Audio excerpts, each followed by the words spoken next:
और जैसे तैसे नहीं बोलेंगे हम। विश्वामित्र बाबा जब जग जग कर तड़े मारी सुबाहु जग करे ना दे तड़े वही में हड्डी मांस दारू गिरावत तड़े। विश्वामित्र बाबा परेशान हो गए कि कर मतलब जग हमार होई ना। विश्वामित्र बाबा विचार के लगे अयोध्या चलो। अयोध्या चल के भगवान का अवतार हो गया है। चक्रवर्ती नरेश दशरथ जी से निवेदन करके और राम लक्ष्मण को ले आएंगे, अपने यज्ञ को संपन्न करेंगे। तुलसी बाबा लिख रहे हैं, अरे गांधी तनय मन चिंता व्यापी चली हरि बिन मरहीन निश्चर पापी।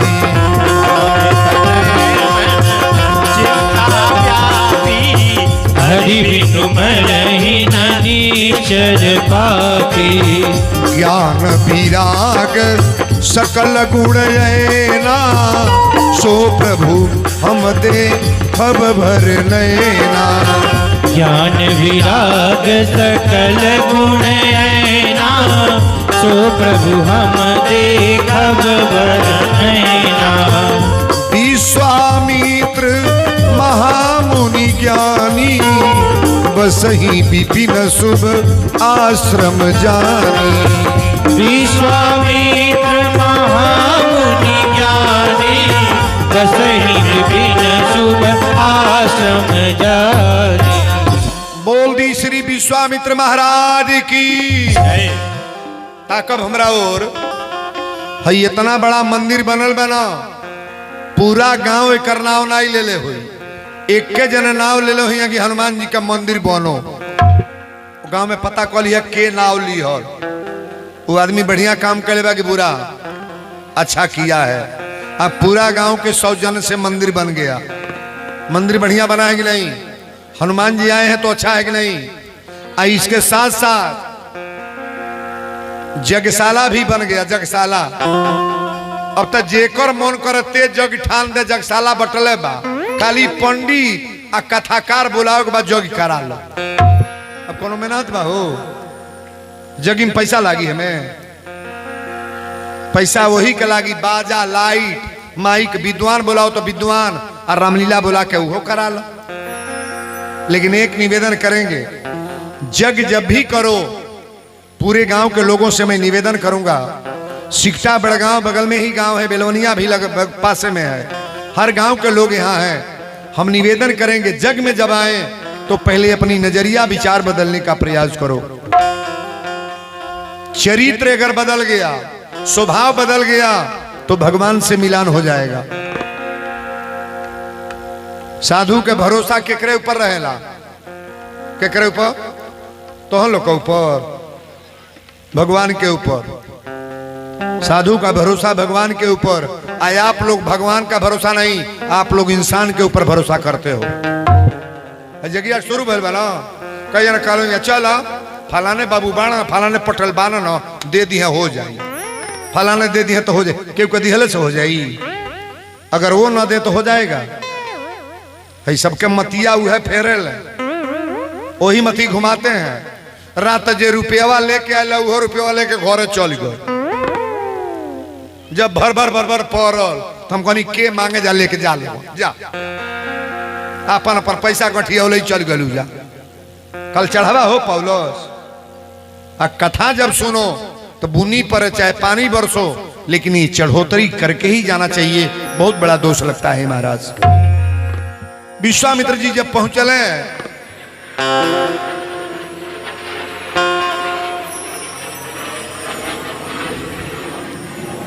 जहजिया काहे बड़ा गाँव में दौड़तिया हो,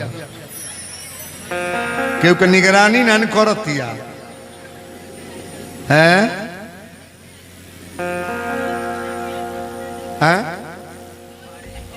मोदी देखे आल बना कि बड़गांव के लोग कैसन बा।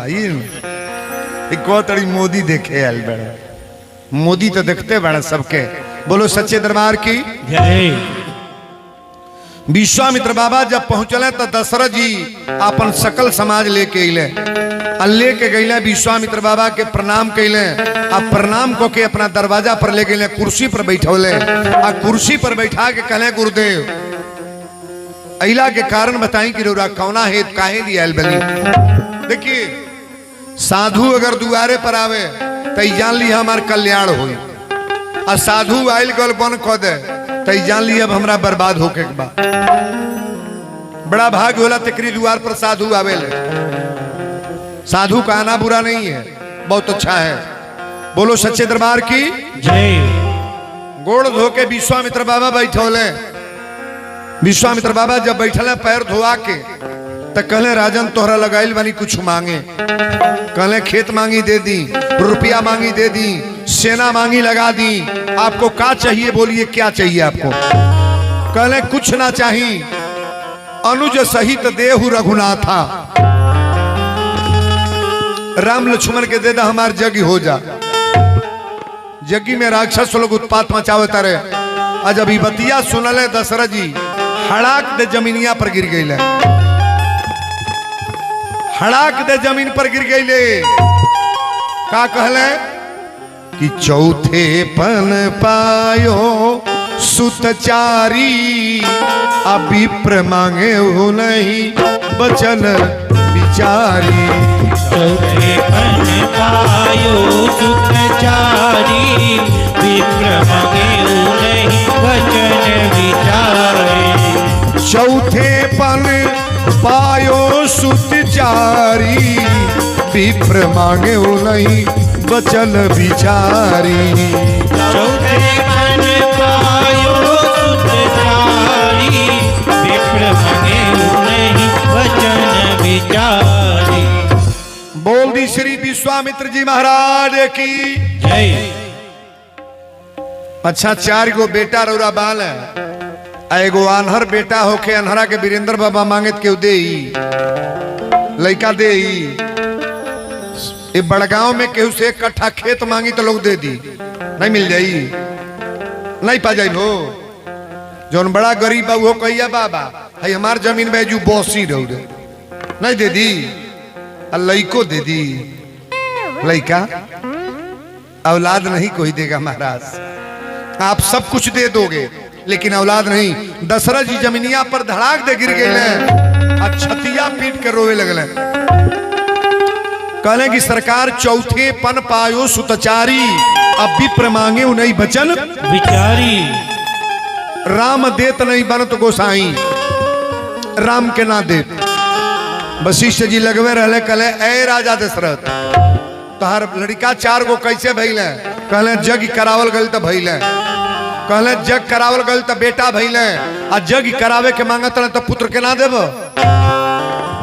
ई बड़गांव में खेत बाड़ी धन रुपया के देले बा, सबके के देले बा भगवान। अब भगवान के जग में ना दिया, ना दिया। दिल खोल करके पहले दान करो, ऐसा कभी न सोचना हो जौन होत रहो कथवा रो यहाँ भइल पूजवा भइल होतर ना दाई। वीरेंद्र के इलक मतलब कुछ बदलिए आप लोग। हम कथाकार नहीं है कि आने के बाद जग डैमेज हो जाए, दान डैमेज हो जाए, किसी प्रकार का माहौल न बने। बुलाइबो करो इतने बड़े विद्वान को और आने के बाद कोई मतलब न बने, कोई मतलब है ये। बोलो सच्चे दरबार की जय। वशिष्ठ जी समझौले तो राम लक्ष्मण के दिहले, आ लेके गईले तो रास्ता में तारका मिलल बा। तारका मर्द है कि महिला? तारका राक्षसी है। हु को के दौड़ल बा। विश्वामित्र बाबा कहले कि राम इसको मारो, पहले मारो इसको। एक ही बाण प्राण हतिलीना, एक के बाण मरले तारका जमीन पर गिर गई। भगवान मारते हैं कि तारते हैं? नहीं बोलोगे? भगवान मारी ले कि तारी ले? ई मनावा कि भगवान तोहरी हाथ से हम मोरी तर जाओगे। परमात्मा के हाथ से मरने वाला व्यक्ति प्रमाण है, सब तर गए महाराज। तारका के मार के लेके गईले बक्सर में। कहले राम ये जग जहां जग हम करी ये जगह है। राम जी कहले कि रेवरा निर्भय होके जग करी। और जब जग शुरू कैले तब मारी सुबाहु राक्षस लो कई हजार राक्षस जू हु को के दौड़ले सो।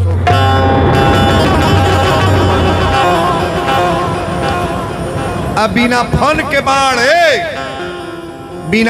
बाण राम जी मारे मारिच के मरले जाके गंगा के किनारे गिरल, सुबाहु के बद कैले आ जग संपन्न हो गई।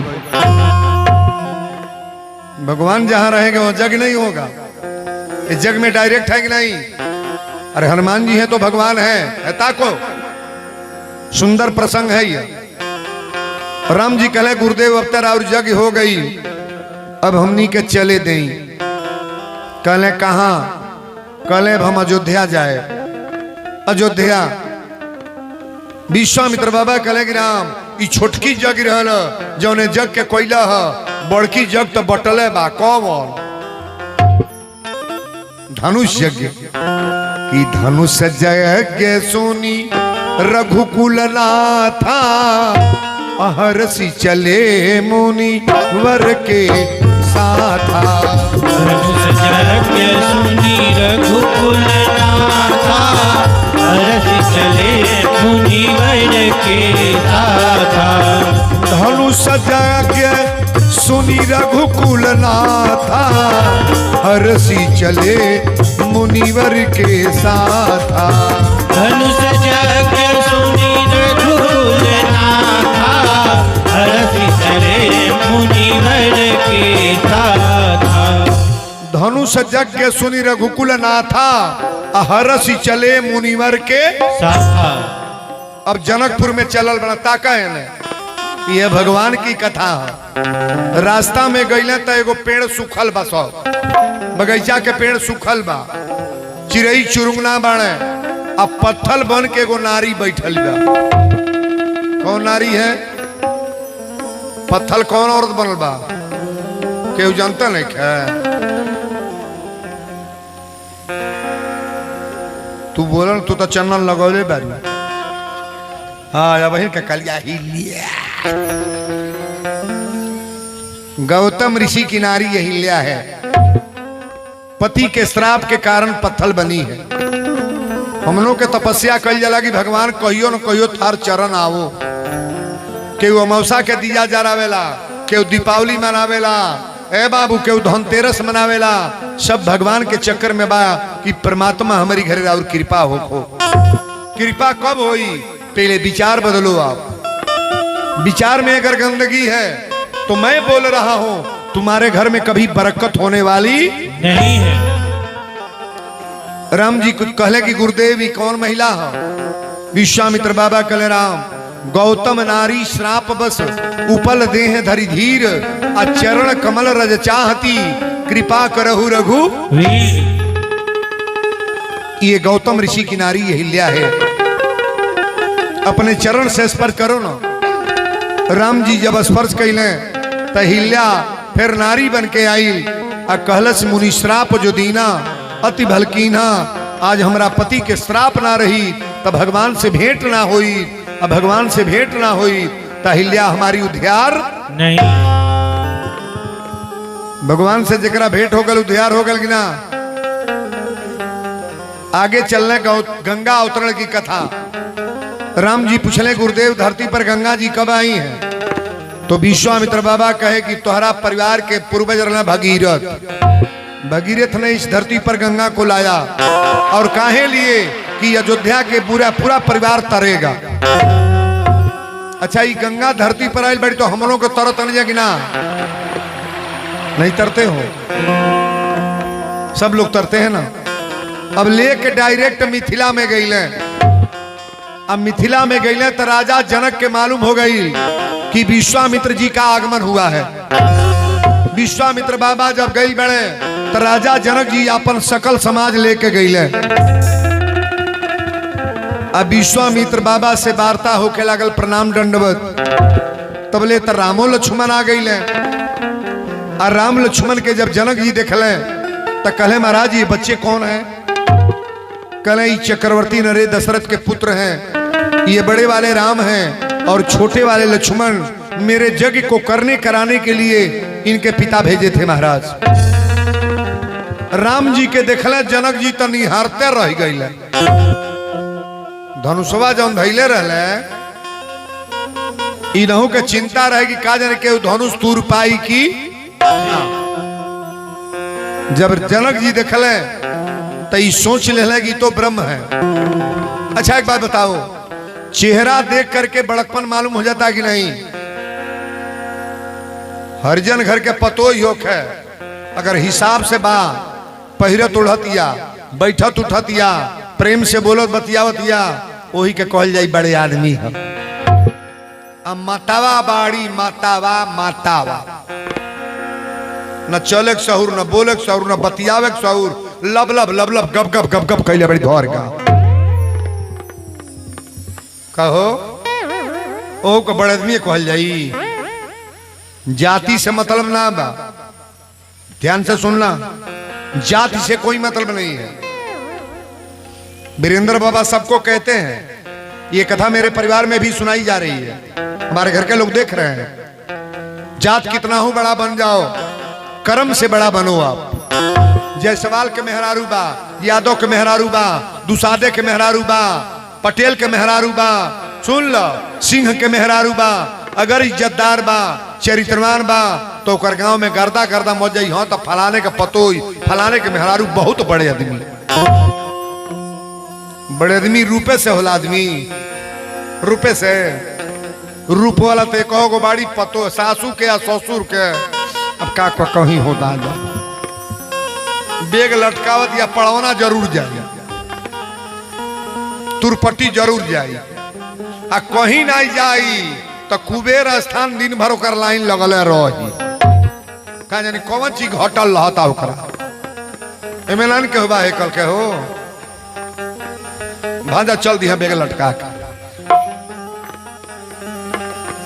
अरे अपना तो बर्बादे करियो, गांव के कई महिला खराब हो जाएंगी। लोग कह देंगे कि बड़गांव के महिलाएं ऐसी हैं। विचार बना करके किसी मार्केट में जाओ, हस्बैंड के साथ जाने में और अकेले जाने में दोनों में अंतर है कि नहीं? मर्दे के साथे जा आ कहीं चाउमीन खा, चाहे बर्गर खा, मर्दो जो खड़ा बा, चाहे कुल्फी चाट हो, कोनो लाजबा हो?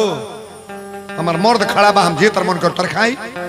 हम मर्दा नहीं खाते, कहीं चाउमीन, कटिया बर्गर, तकते रहिए दादा, क्यों देखत हो का कही बकलोल।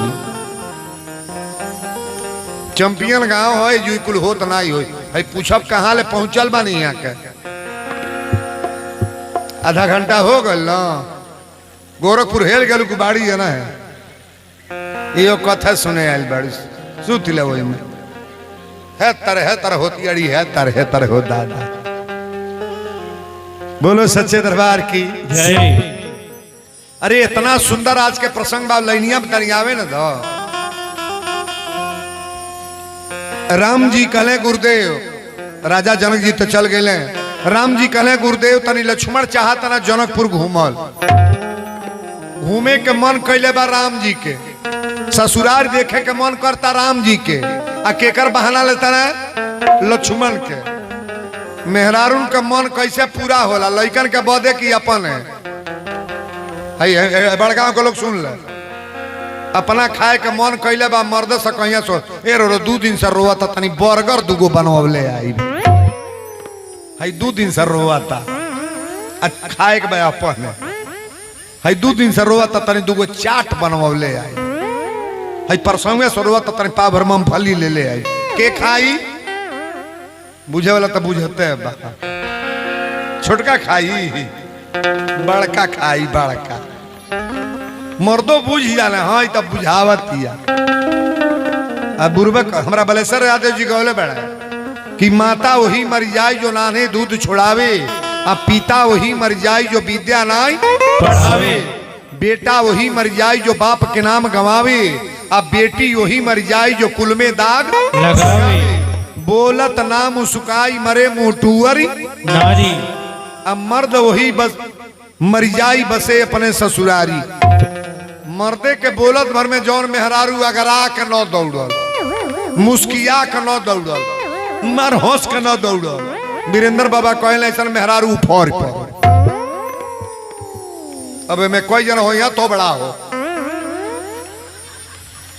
हरदम बुझाई ओकर विपद चढ़ल। मर्दे के सामने तनी हौसल करतन, चंचल रह, चहट कर रहल, चटर कर, अरे का कहीं हो आवत भर में तुरंत कह बाप रे बाप 10 बज गए, चली जतुअर करी चली पिठिया मोल दी मुहवा लाल हो गल होता था कब मंगाई बाबा दादा तब न मर्द कही हाँ तो जानले बा ऊ आवता ना खेते में से कहता ना कहाँ बाड़ू एक लोटा पानी लिया तो ऊ कहता नल नहीं लौका था का तो आ रहा बाबू मर्द खुश रही एक गांव पर के हुए खल के नहीं हुई अबे जो को मर्द बुझत हो लोग केकरे कपारे के थपाइल बा हो दादा हस्बैंड के सामने प्रसन्न रहो कभी भी हंसती रहो राम जी जनकपुर में गईला घूमे टहरे आ सगरी मेहरारू कोनो कोठा पर चढ़ गए कोनो जंगला पड़े जौन मेहरारू कबो कहीं नहीं गल बा वो कथा में आ गल बा कि ना कहो गुगुट काट के आके बैठ गल जौन कहीं नहीं गल बा वो आयल बा कि ना एके प्रेम कहल जाला कि भगवान की कथा में कौन नहीं आएगा और सबकी बेटियां बहन आई हैं और बड़ी बारीकी से सुनो एगो नया गांव ने पतो ही आयल है सजी मेहरारू तो दौड़ते बाड़ी पतोहिया राम जी के पीछे लगल दौड़े बुढ़िया कल सरे बाप हमार पतो ही पगला गई एक डंटबा जाए अरे बाप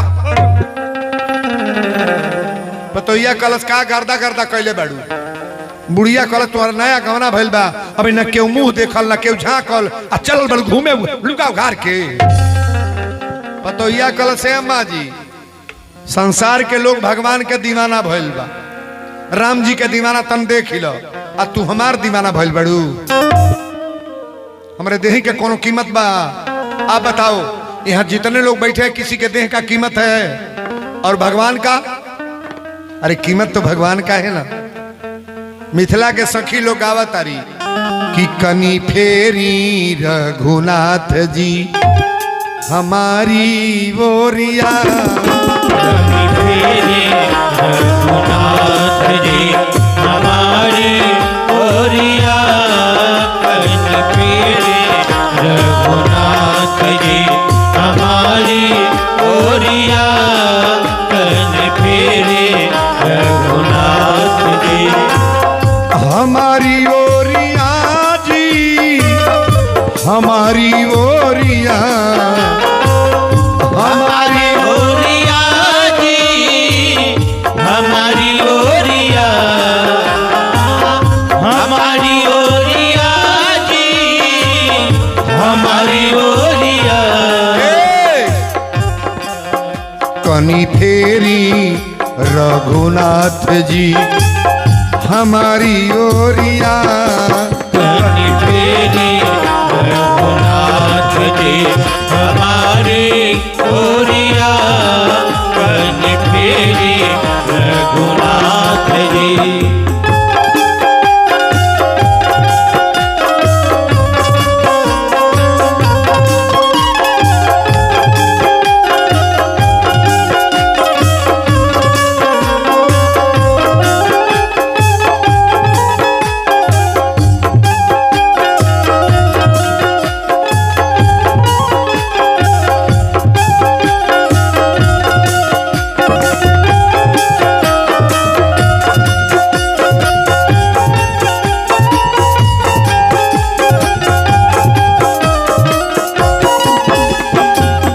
सुंदर श्यामल गौर मनोहर सुंदर श्यामल गौर मनोहर अखिया में बसली मधुर जोड़िया तेरी अखिया में बसली मधुर जोड़िया तेरी अखिया में बसली मधुर जोड़िया कनी हेरी रघुनाथ जी हमारी ओरिया कन्हेरी रघुनाथ जी हमारी ओरिया कन्हेरी रघुनाथ जी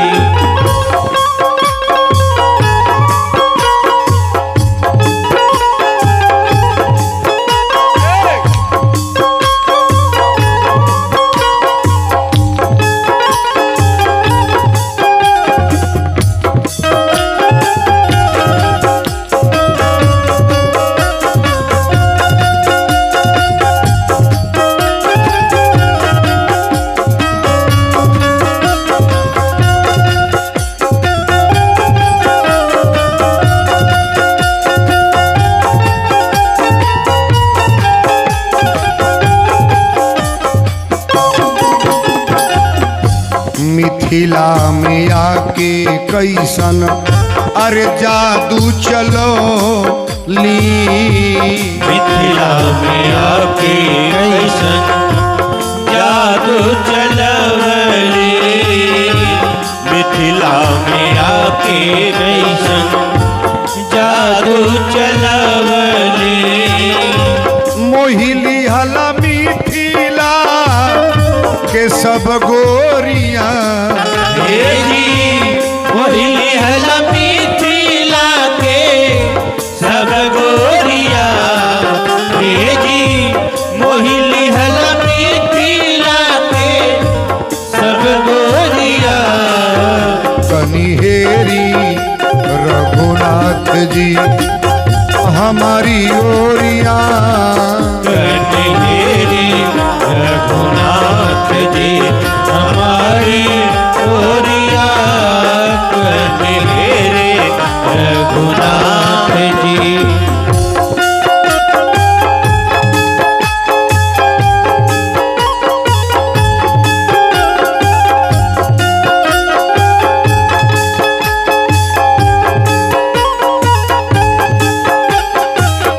कहवाला गवाला इतना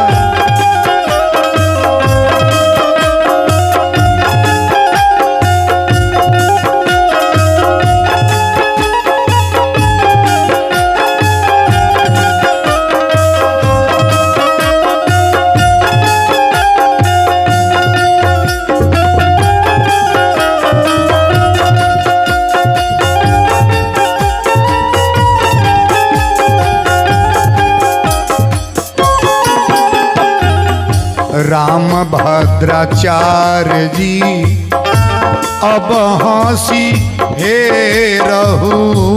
राम भद्राचार्य जी अब हंसी हे रहो। राम भद्राचार्य जी अब हंसी हे रहो। चल जा बिलोचन की ओरिया। हे जी जल जबिलो की ओरिया। हे जी जल जबिलो की ओरिया।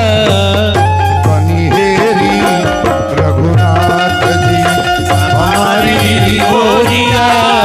कन्हेरी रघुनाथ जी हमारी ओरिया। कन्हेरी रघुनाथ जी हमारी ओरिया। कन्हेरी रघुनाथ जी। बोल दी मिथिला धाम की। जय। भगवान राम मिथिला में टहल रहे हैं। आज जब आयल सब तो विश्वामित्र बाबा कहले ग्राम पहले जाके पुष्प वाटिका से फूल ले आवल हुए। फूल तूरे गए लोग तो 2 गो माली रहले। माली कहले सरकार ये जनना बगीचा है, इसमें पुरुष नहीं आते हैं, पुरुष नहीं ढूकेंगे। लक्ष्मण जी कहले काहे कौन तोड़ेगा? तो किशोरी जी फूल तोड़ती हैं और गिरजा माई का पूजन करती हैं। हाँ एगो शर्त है, आप लोग किशोरी मैया का जय बोलें, आप पुष्प वाटिका में जाके फूल ले लें। लक्ष्मण जी कहले तोहरे यहाँ के देवता के ना बोलो। राम जी कहले देवता नाई तहार भौजाई बने जतड़ी ओकर ना हो। किशोरी जी के करना हो, सीता मैया का नाम है ना। आप लोग भी बोले बोलो किशोरी मैया की जय। जनक नंदनी की जय। मिथिला धाम की जय। फूल तूरे लागल हो गए बाबू। ऐने सीता के माई अपनी बेटी के पूजा करे भेज तड़ी। तेही अवसर सीता तह आई आ गिरिजा पूजन जननी पठाई। संघ सखी सब सुभग सयानी आ गावही गीत मनोहर बानी। सीता के सखी लोग गावत जाता की चुपे गावत जाता लोग। तनी बड़गांव के सखी लोग गाले बरिया रे नकटा हो नकटा नकटा बुझत न। अरे गुरु के चाराना मिलेला बड़े भागी से गुरु के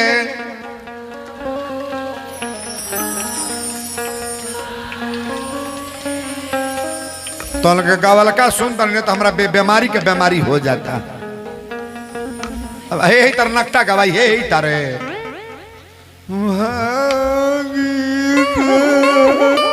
तो रोवा लगावो कितना कड़ेर गावल उनकी गर्दा गर्दा मज हमर लगावा जावो चाप के बोलो।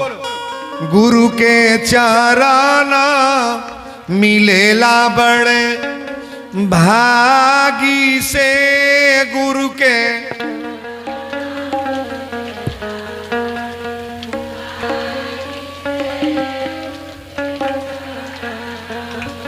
ई त जे पढ़ल लिखल समझदार बाऊ गावल ह गुरु के चरण मिलेल बड़े भागी से यही में बुरबकवा बैठल बड़ी सो गावेली सो।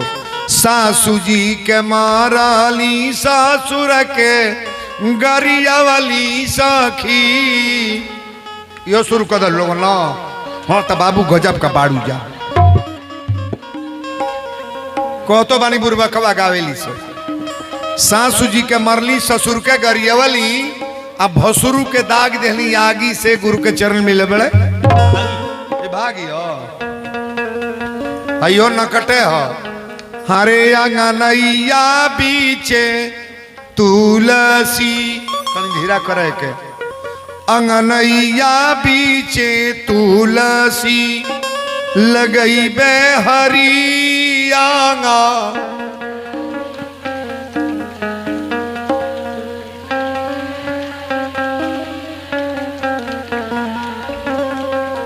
आधा लोग तो मूर्त बन के बैठल बा है तारे है तोरे मुंह है आँख भगवानों के कथा में गावल बजावल निक न लागे वो मनई है कि जानवर बोलो कस के।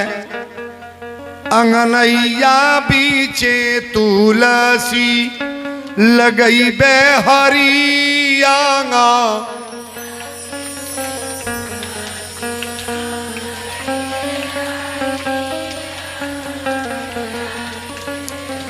सासू के कौशल्या ये ससुर के राजा दशरथ।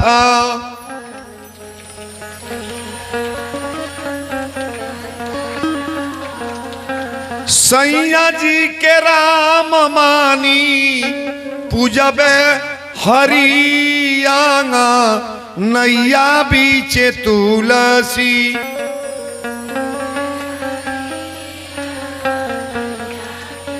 बुझत तो लोग का रिहर्सल चलता जे कबो नहीं गले बा वही में हुआ करता ई रहला ना कटा हई है सहाना। सहाना जान रही हो ना आप बहनें गाती हैं।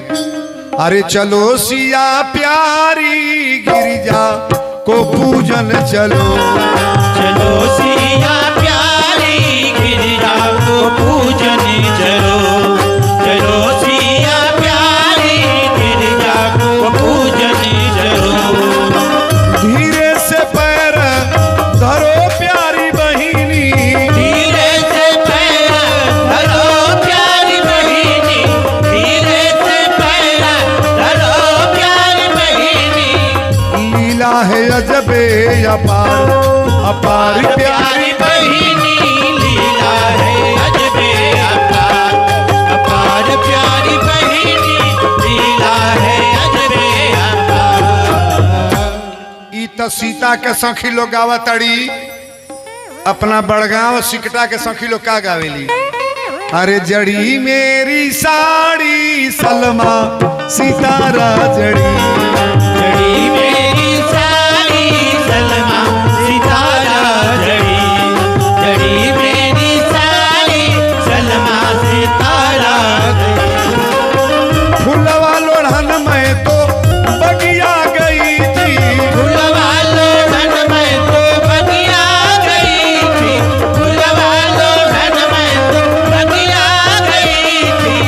गड़ी मेरी साड़ी मलिया के दिल में गड़ी मेरी साड़ी मलिया के दिल में गई गड़ी मेरी साड़ी मलिया के दिल में गई। पूजा करन में तो मंदिर गई थी पूजा करन में तो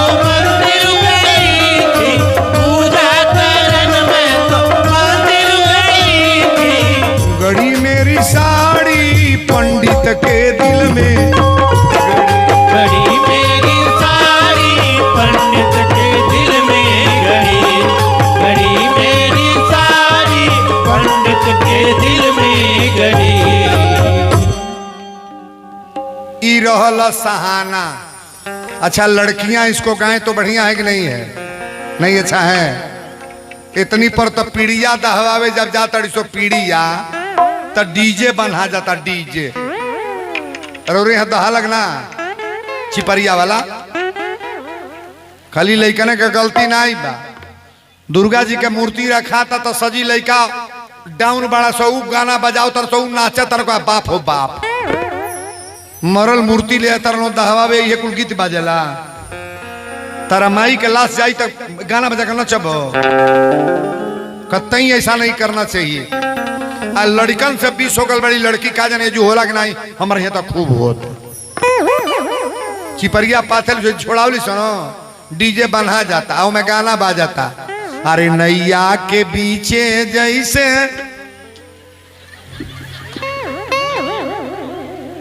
बाप हो गजब गजब गीत बाजाता। लगावा था थरेसर धरावा था थरेसर। रो रहे हैं बाजे लगना ही कुल गीत। बेटियां सुन ले हैं जितनी हैं धार्मिक गीत बजा करके कभी भी डांस करो आप। श्याम राधिका का गीत बजा लो, राम सीता का गीत बजा लो, सुंदर भजन बजा करके नाचने का प्रयास करो। उल्टा सीधा गीत अगर बजाओगी तुम्हारे भाई भतीजा घर के लोग देखेंगे तो देखने में भी उनको भी शर्म लगेगा और तुमको तो शर्म है ही नहीं है जी। बढ़िया है कि नहीं है? वस्त्र पहनने वाली बेटियों से भी निवेदन करेंगे कपड़ा पहनना मैं मना नहीं करूंगा।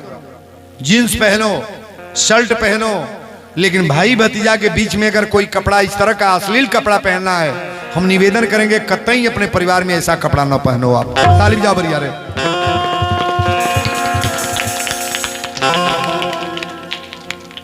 कपड़ा शरीर को ढकने के लिए बनाया गया कि उघार। आजो ही बुढ़ियन के देख ला ब्लाउज साड़ी देख लो और नौका मॉडल वाला के एक दिन चढ़ावे एगो औरत कर चढ़ल और उतरे लागल तो पछवा कोनो कपड़वे ना। हम कहनी दादा ये कुछ पहिरले ना बाका तो घूमल कर बाबा कुछ कहनी हम कहनी है पहिरले कपड़ा घूमल तो देखत नहीं है बा कपड़ा कहती डोरिया गठैया में बनले बानी तोरे ब्लाउज या कपड़ा 1 मीटर में 10 कपड़ा होता। ये कपड़ा का कोई मतलब है? पैसा लगा करके कपड़ा को सिलवाओ सुंदर ब्लाउज पहनो तो कितना बढ़िया लग रहा है। आज भी वर्तमान में सेक्सी कपड़ा पहनने वालों को लिए मैं निवेदन करूंगा कभी भी परिवार में ऐसा घिनौना कपड़ा न पहनो जो भाई परिवार के लोग देखने में भी बुरा लगे कि ऐसा कर रही हो। सीता मैया का मिलन हम बोलने जा रहे हैं। हुई आँख नम और ये दिल मुस्कुराया। हुई आँख नम और ये दिल मुस्कुराया तो साथी कोई भूला याद आया। आया साथी कोई भूला याद आया। आया साथी कोई भूला याद आया। हुई आँख नम और ये दिल मुस्कुराया। हुई आँख नम और ये दिल मुस्कुराया। हुई आँख नम और ये दिल मुस्कुराया। तो साथी कोई भूला याद आया। भगवान का पहला प्रेम और पहला मिलन मैं दिखाने जा रहा हूं। सीता मैया पूजा करे जातड़ी। अब ध्यान दीजिएगा। तेही अवसर सीता तह आई आ गिरजा पूजन जननी पठाई। संघ सखी सब सुभग सयानी आ गाँव ही गीत मनोहर बानी। सर महीप गिरिजागरी सोहा अब बरनी न जाई देख मन मोहा। पूजा कीन है अधिक अनुरागा है आ निज अनुरूप सुभग बर मांगा। गिरिजा माई के मंदिर में सीता जी का मंगली? खेत रुपया मंगली घर मंगली लड़कियों को क्या मांगना चाहिए? है जो ना अपने मिसकलवा पर तय होता हूँ बोर ना हो, तार दोनों ओर से जाता हूँ, उसको पति मत मानना। और तुम्हारे जैसे 1000 लड़कियों को फंसा करके गलत काम है। यहाँ जितनी बेटियां बैठी हैं कान खोल के सुन लो, अगर मोबाइल से किसी का कांटेक्ट हो, आज से नंबर ये कतई हटा देना, मेरा आदेश है। यहां से तालिब जाबर यारे। ये बच्चे फंसा कर ले आकर के मस्कट बंबई दिल्ली में बेच रहे हैं, उसको पति मत मानना। माता पिता जो आज्ञा दें, शादी माई बाप खोजे जे तो पता लगे कर ममहर कहाँ बा, लड़का कैसन बा, एक घर परिवार कैसन बा, जुआड़ी बा कि पियकड़ बा। हम तो यह कहब सबके बियाह करैया, लेकिन पियकड़न के बियाह कबो न करैया, वो जीवन भर रणुआ रहे। पीने वाले के शादी करा के क्या करोगे आप? घर परिवार का कोई इज्जत करेगा वो? समझदारी की बात करो आप। और कथा में वीरेंद्र बाबा तो उतना बोल जाते हैं, आप सुनने का प्रयास करो कि मैं क्या बोल रहा हूं। माई बाप के इच्छा बागी बेटी के बियाह कर, दुआरे पर बारात आई, कन्यादान दे, 25 साल पोसले बा, ओकरा में भर्ती ना लगल बा, BSc MSc करावता, BTech करावता, MTech करावता, और लड़की बिना जानले बुझले चल जाता, निमन बात बा। निवेदन करेंगे यहाँ जितनी बेटियां आई हैं, ये आज्ञा का पालन करना कि वीरेंद्र बाबा बता गए हैं, माता पिता जहां राय देंगे वही मैं शादी करूंगी। ताली बजाओ बढ़िया रे।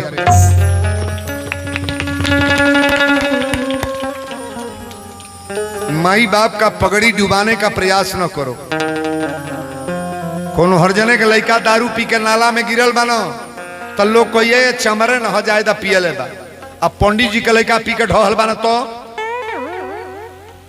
तुरंत का हो, तार बाप ही खोल कर रहा, बड़े आदमी घर पैदा भल बड़ो, तरैया को करे चाहिए, इतना गलत काम। निवेदन करेंगे जितने बड़कपन में है लोग, सिंह परिवार, पंडित जी का परिवार, पटेल परिवार या हरिजन परिवार, बहुत पीने वाले हैं जो घर में पाव भर पीकर सो जाते हैं। और दारू पी करके तमाशा करने के प्रयास कभी न करो, मैं निवेदन करूंगा। मर्यादा आपका रसातल को जा रही है। खेत बिका जाई तो किना जाई, ताका है ना, खेत बिकाई तो किना जाई, घर गिर जाए तो घर बन जाई, देही में बीमारी हो दवाई हो ठीक हो जाए, लेकिन सम्मान गिर जाएगा तो आएगा? कभी आएगा? कतई नहीं आएगा। मैं निवेदन कर रहा हूं। अब देखिए कथा में क्या मिलने जा रहा है। सीता मैया गिरजा माई का मंदिर में पूजा करे गली। तुलसी बाबा लिखल है कि जय जय जय गिरी राज किशोरी, अजय महेश मुख चंद चकोरी। जय जय जय गिरिराज किशोरी, जय महेश मुख चंद चकोरी। देवी पूजी पद कमल तुम्हारे, सुर नर मुनि सब हो ही सुखारे। देवी पूजी पद कमल तुम्हारे, सुर नर मुनि सब हो ही सुखारे। जय जय गिरिवर राज किशोरी, जय महेश मुख चंद चकोरी।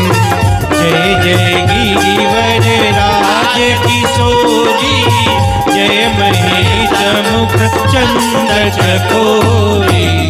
बोल दी गिरजा महारानी की जय। सीता मैया का मंगली है, पूजा कीन है अधिक अनुरागा, निज अनुरूप सुभग बर मांगा। गिरजा माई के मंदिर में बोर मंगली। अब मैं ये बताने जा रहा हूं कि पूजा का फल तुरंत मिलता है। जिनको जहां शंका हो ना, हमसे तुरंत फल तुरंत मिलता है। और देखिए वीरेंद्र बोल रहे हैं, सीता मैया पूजा कर तड़ी, आई नहीं के सथवा एगो बावली आयल है, टप दे फुलवारी में चल गई। एक सखी सी संग बिहाई, आ गई रही देखन फुलवारी में चल गई।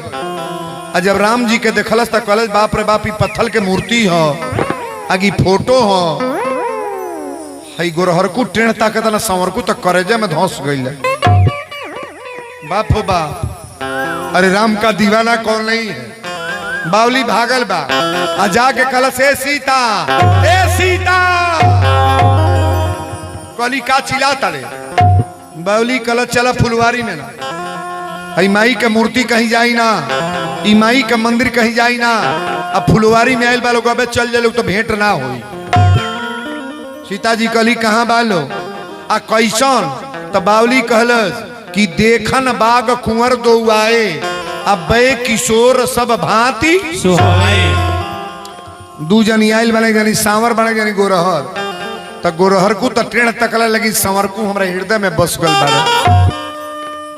हमरा राम जी सांवर है कि गोरहर सांवर और राम जी सन बाग के हे बावली कलश महारानी चल के दर्शन करी ना। पूजा तुरंत कैली है और राम जी से भेंट तुरंत होके जाता कि बाद में। मैं मानस की चौपाई बता रहा हूं। पूजा का फल तुरंत मिलता है। कैसे? अगर ईमानदारी के साथ पूजा करोगे तब।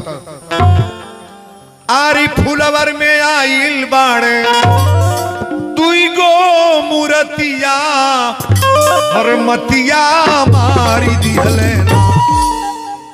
हमर पागल ऐसन हो गईली मतिया मतिया मारी दिहले। हमर पागल ऐसन हो गइल मतिया मतिया मार दिहलना। हमर पागल ऐसन हो गइल मतिया मतिया मार दिहलना। फुलवर में आइल बाड़े तुई गो मूर्तिया अरे मतिया मारी दिहले। एक बाड़े सांवर एक गोरी रे बदनिया।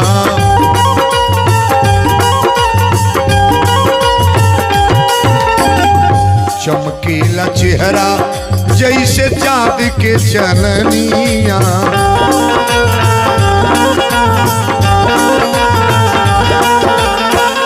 कहले वीरेंद्र बाबा भारी बा विपतिया अरे मतिया मारी दिहले।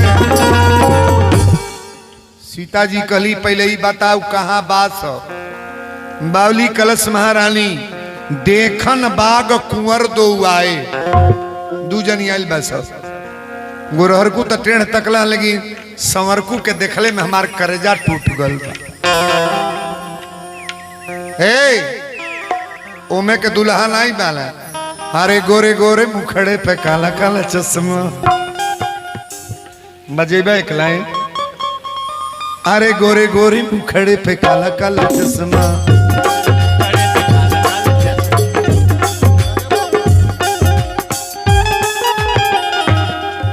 गवला ही बजो लोग फिर मैं पर गल जा। तो बा खुदा खैर करे खुद है करिश्मा खूब है करिश्मा। गोरे गोरे मुखड़े पे काला काला चश्मा। गोरे गोरे मुखड़े पे काला काला चश्मा। गोरे गोरे मुखड़े पे काला काला चश्मा। ओ तो बा खुदा खैर करे खूब है करिश्मा खूब है। हमारे राम जी चश्मा नहीं लगाए हैं। आज आधुनिक युग वालों की बात मैंने बोला है। यहाँ तो ही बात है कि बहारों फूल बरसाओ मेरा महबूब आया है। मेरा महबूब आया। भगवान से मिलना बड़ी बात है कि नहीं? साधारण लोगों से मिलने में और परमात्मा के मिलने में बहुत बड़ी बात है सरकार। आधुनिक गीत गाने बजाने में कोई दम नहीं है। दम तो उसमें है जहां भगवान को रिझा लिया जाए। सीता जी कली कहां बात सब चल के दिखाई बे। हम ये बताने जा रहे हैं पूजा तुरंत कैली और तुरंत पूजा का फल मिल रहा है कि नहीं? नहीं मिलता। फुलवारी में जब गई तो बावली कलश महारानी ताकी वह ताकी पत्ता के आड़ में वह फूल तुरंत नहीं वहां के गोरहर को नहीं हव ताकि सांवर को देख कर राम जी को जनक नंदनी बाग में बस खड़ी की खड़ी रह गई। राम देखे सिया को, सिया राम को, चारों अखिया लड़ी की लड़ी रही। ताली बजा लेना अगर नहीं पसंद बा। भगवान का पहला मिलन है कि जन्म जन्म का साथ है तुम्हारा हमारा। भगवान सीता का एक जन्म नहीं, जितने जन्म की बायोडाटा ले लो, हर जन्म में भगवान मिलते हैं जी। अगर न मिलते इस जीवन में लेते जन्म दोबारा। जन्म जन्म का साथ तुम्हारा हमारा, हमारा तुम्हारा, जन्म जन्म का साथ है तुम्हारा हमारा, हमारा तुम्हारा। पूरा गनवा नहीं गाई, एक लाइन। एक जन्मों जन्म का बंधन है। हमनी के जो जने के बियाह भइल बा, कहो पूरा भाका चलता। बियाह होके आवता, गवना भइल बा, 2 महीना में मल छवा मारल तुर नहीं क्या हो। बड़गांव में नहीं होता। हमें कोई जना का कहीं हो दादा मोटरी गठरी लेके भागल हुए है पड़े हो पड़े। लेकिन सीता का मिलन भगवान से हो रहा है ना। आप पवित्र पावन भगवान की कथा सुन रहे हो। सीता मैया जब ताके लगली, चारों राम जी के दोनों आंख और सीता का दोनों आंख पलक गिरबे नहीं किया। लक्ष्मण जी चिंता में पड़ गए, बाप रे बाप कहिया के परिचय बा। अने सीता के सखी लोग फेर में पड़ गल, दादा ई कहिया के बात बा। बड़ी सुंदर भाव है। अरे गिरिजा पूजने चली हो, गिरिजा पूजने चली सिया सुकुमरिया। नजरिया लगे राम से बीच फूलवरिया। ओ नजरिया लगे राम से बीच फूलवरिया। नजरिया लगे राम से बीच फूलवरिया। नजरिया लगे राम से।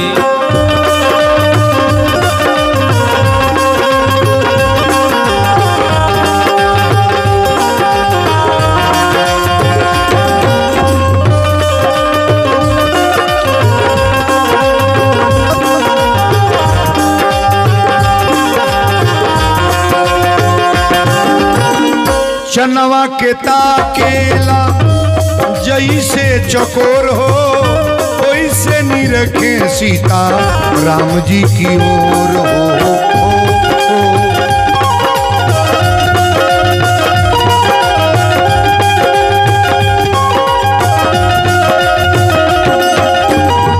चनवा के ताकेला जैसे चकोर हो, वैसे निरखे सीता राम जी की ओर हो।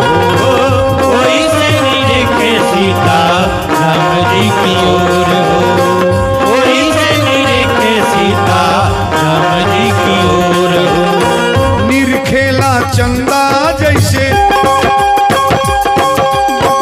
निरखेला चंदा जैसे चाँद के चकोरिया।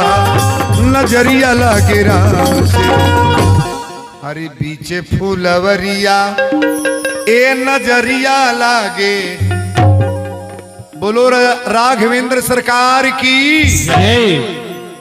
जिनके पास मोबाइल है, मोबाइल निकालना है। जिनको रिकॉर्ड करना है और नहीं रिकॉर्ड करना है तो आज वाली कथा मोबाइल में कल निकाल लेना। वीरेंद्र तिवारी ऑफिशियल करके चैनल, बड़गांव का नाम रखना, हनुमान जी के मंदिर के दरबार का। तुरंत प्रवचन आप सुनोगे जो मैं बोलने जा रहा हूं। बेटियां अगर ऐसा पूजा करें, इस छंद को पढ़ें और इस तरह पूजा करें, ले आइए स्टैंप मैं लिख रहा हूं, उसके शादी में कोई घटना होने वाली नहीं है। सीता के सखियां लेकर गई हैं फिर मंदिर पर। जय जय जय गिरिराज किशोरी आ जय महेश मुखचंद चकोरी। देवी पूजी पद कमल तुम्हारे असुर नर मुनि सब हो ही सुपारे। की माता जी बोलने जा रही हैं, गौर करना। तुलसी बाबा लिख रहे हैं, विनय प्रेम बस भई भवानी। विनय प्रेम बस भई भवानी। विनय प्रेम बस भई भवानी। हसी माल मूरत मुस्कानी। राम सिया राम सिया राम जय जय राम राम राम। सिया राम जय जय राम। चौपाई को पहले ठीक से समझ लें। ये पत्थर की मूर्ति से आवाज आ रही, मूर्ति से आवाज आ रही है। जो माई का मूर्ति है गिरजा का नाम, शंकर जी की औरत का नाम गिरजा है और सीता मैया गिरजा का पूजन की है। बिना ये प्रेम बस भई भवानी। सीता मैया जब मन से पूजा की ना तो माता जी मगन हो गई महाराज। बिना ये प्रेम बस भई भवानी आ खसी माल मूरत मुसु। पत्थर के मूर्ति हंसे लगल तकिया ने। अब माई के गठई में जौन माला बा टप दे सीता के गला में पड़ गल। ताल जा बरिया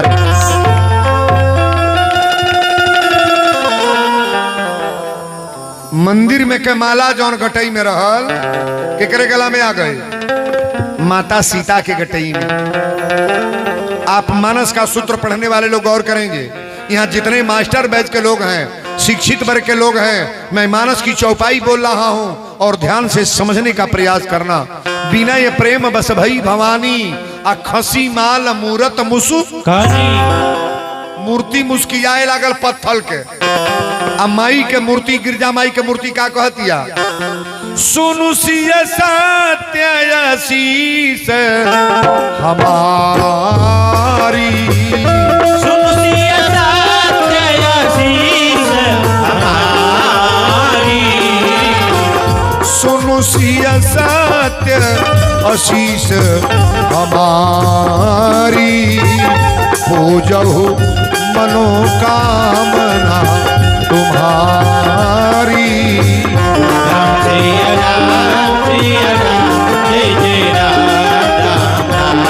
सिया राम जय जय राम। गिरजा माई की मूर्ति से आवाज है, सुनु सिया सत्य आशीष हमारी। अरे माता जी की मूर्ति आपको आशीर्वाद दे मंदिर में तो आप गदगद हो जाएंगे, नहीं अपने आप पे गदगद हो जाओगे। और जितनी बेटियां यहाँ बैठी हैं, यही चौपाई दो पढ़ना है। अभी मंगला आचरण में दोहावली का छंद हम बोलेंगे। अगर मोबाइल पास में तो रिकॉर्ड करते रहना। सुनु सिया सत्य आशीष हमारी, आ पूजा हूं मनोकामना तुम्हारी। सीता मैया कली माई के मूर्ति बोलत या कर मतलब हमें दम बा। लेकिन माता गिरजा ने कहा, अब जिनको याद है गाएंगे और नहीं याद है थोड़ा हाथ जोड़ लीजिएगा। हाथ जोड़ लो। कि मन जाहिरा चो मिलही सोबर। इन बच्चियों से मैं कह रहा हूं, माता सीता का ये पूजा में दम है और इस पूजा को करके देखना कि वीरेंद्र बाबा आपकी कथा में दम है कि नहीं। कि मन जाहिरा चो मिलही सोबर।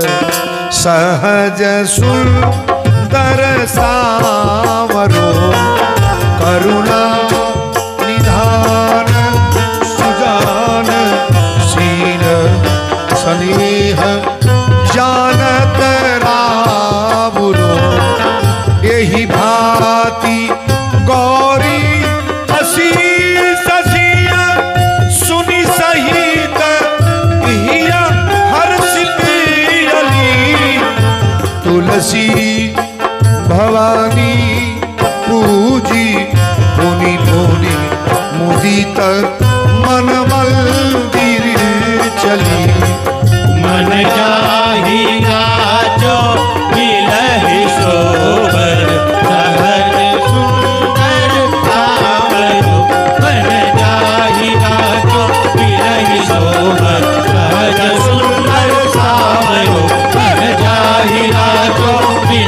सोबर सहज सुंदर सावरो कन्हैया। ध्यान से सादा में सुन लो मोबाइल पर। मन जाहि राचो मिलहि सोबर, तोरे दुल्हा खातिर आशीष बा।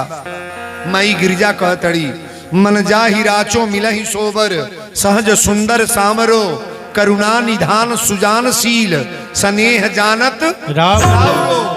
एहि भांति गौरी शीस शीसिय सहित ही हर्षित अली, तुलसी भवानी पूजी पुनि पुनि मुदित मन मंदिर चली। अच्छा ये वरदान तुरंत मिल गया कि नहीं? ना मिला?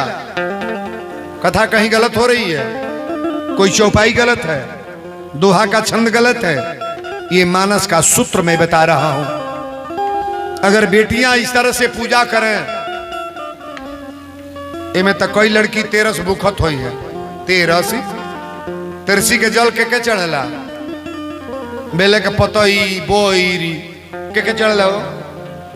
लेकिन सीता मैया शंकर जी के नाम पूजली के शंकर जी की औरत का नाम है गिरजा। गिरजा माई का पूजा की है। जो बेटियां माता की पूजा करती हैं, ध्यान से सुनो, शंकर जी को न पूजने के कारण आप केवल मां का पूजा करो ना, देखो तुम्हारा खोज कितना बढ़िया है। जो लड़कियां पढ़ने वाली हैं, गौर करो, सरस्वती का फोटो अपने घर में लगाई हो। सरस्वती बुद्धि का ज्ञान का भंडार कौन है? नहीं बोलोगी?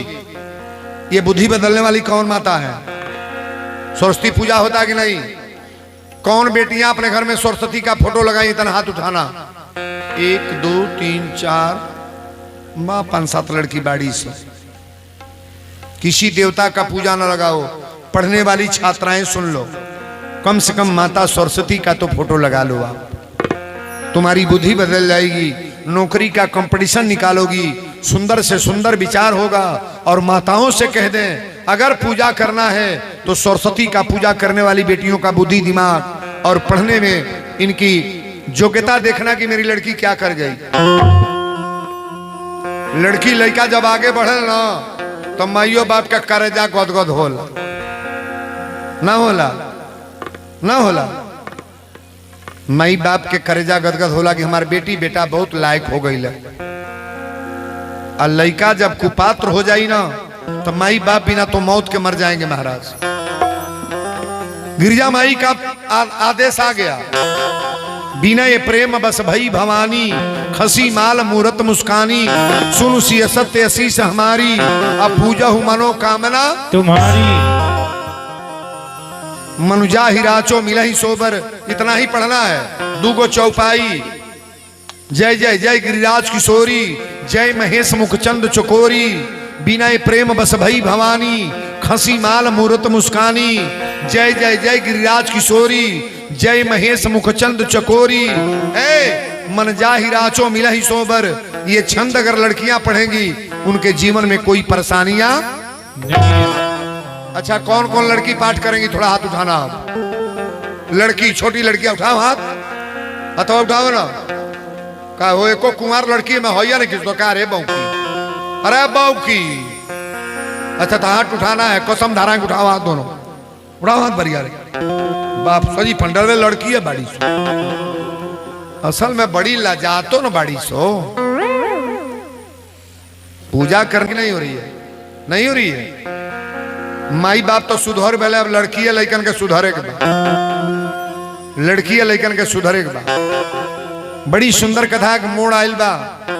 अब आगे धनुष यज्ञ में ले चलेंगे। राम सीता से मिलन हो गल तो तनी बियाहे के गीत दुल्हन वीरेंद्र बाबा गाल, एगो रौरो गाइल, एगो हमहू गाइल। अरे अंगना में रोवे ली दुलारी धिया, आ दुआरा बाजता बाजा, मंगिया में सिंदूरा सजाई के, बिहने ले जाइए राजा। मंगिया में सिंदूरा सजाई के, बिहने ले जाइए राजा। मंगिया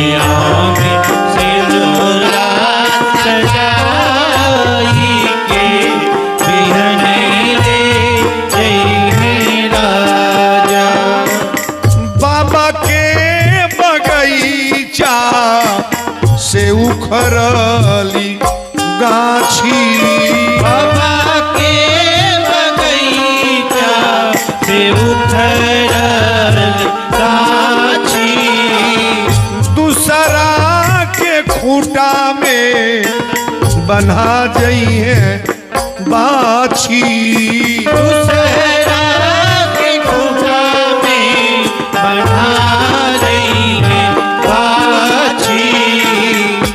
ई बियाहे के गीत ही ह गीत और बड़ा गाई ले लेकिन एक लाइन से सुनो पत्थल के करेजा बा वहू के आँखी में आंसू आ जाला।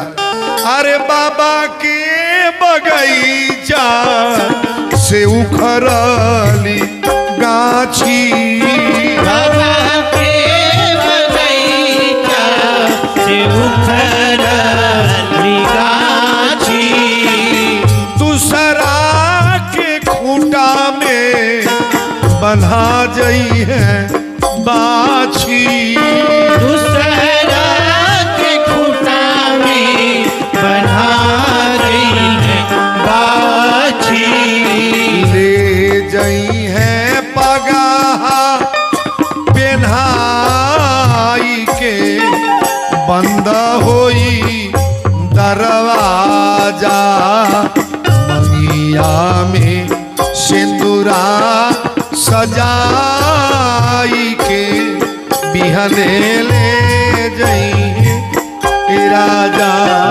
मंगिया में सिंदूरा सजाई के बिहने ले जई है राजा मंगिया में सिंदूरा सजाई के बिहने ले जई है राजा माई के करेजा से निकली करेजी माई के करेजा से निकली करेजी कई के बजर छाती बेटी देली भेजी भाई के बजर छाती बेटी देली भेजी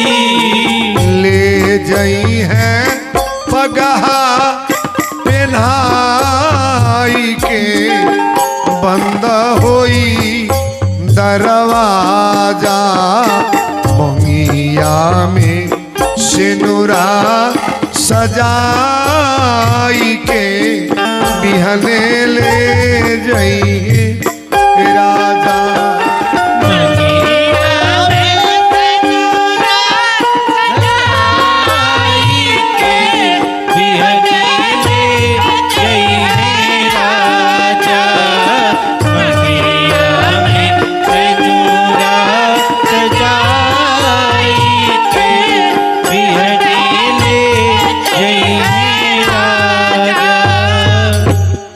ई बियाहे के गीत केकरा केकरा बढ़िया लगल तन हाथ उठाए तन ताली बजाइए ना मरिया रे।